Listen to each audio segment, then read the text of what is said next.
2014లో ఉత్తరప్రదేశ్లో విజయం వెనకాల ఉన్న కారణం నరేంద్ర మోడీ. ఏకంగా 74 పార్లమెంట్ స్థానాలు రావడానికి కారణం ఆయనే. 2016 అసెంబ్లీ ఎన్నికలలో ఉత్తరప్రదేశ్లో విజయం సాధించడానికి కారణం కూడా నరేంద్ర మోడీనే. మోడీ ఫేస్ మీదనే గెలిచారు.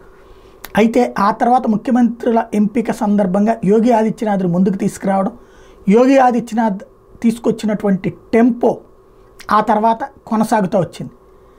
నరేంద్ర మోడీ పేరుతో జరిగినటువంటి ఎన్నికలతో పోల్చుకుంటే యోగి ఆదిత్యనాథ్ వచ్చిన తర్వాత అసెంబ్లీ సీట్ల సంఖ్య తగ్గింది, పార్లమెంట్ సీట్ల సంఖ్య తగ్గింది.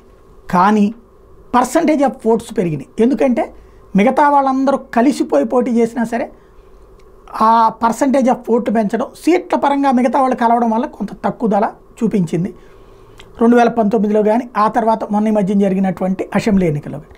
అయితే మొన్న జరిగిన పార్లమెంట్ ఎన్నికల్లో మాత్రం యోగి దెబ్బతిన్నారు, అవతల వాళ్ళు సక్సెస్ అయినటువంటి పరిస్థితి ఉంది.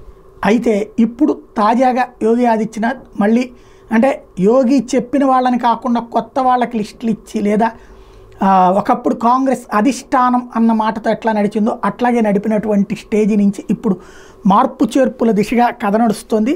తాజాగా ఇంతవరకు స్వతంత్రం వచ్చాక ఏనాడు ఉత్తరప్రదేశ్లో గెలవనటువంటి ధన్పత్గంజ్ బ్లాక్ ఎన్నికల్లో, ధన్పత్గంజ్ బ్లాక్లో ఈ రోజు వరకు పొరపాటును కూడా భారతీయ జనతా పార్టీ జెండా కనబడదు అక్కడ.